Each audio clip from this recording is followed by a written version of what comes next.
nubwo uyu munsi dusoza icyumweru cyo kwibuka, ibikorwa byo kwibuka tubibamo buri munsi, ni ubuzima kandi byinshi bizakomeza muri iyi minsi 100.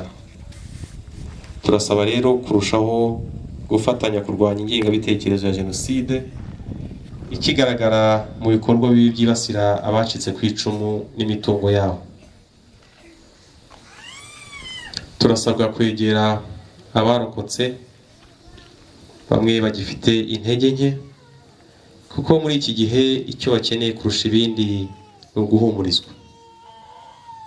Dufatanye mu kuremera abatishoboye, kuboroza, kububakira no kubasanira amazu, ndetse turusheho gusura no kwita kuri izi nzibutso zibitse amateka yacu.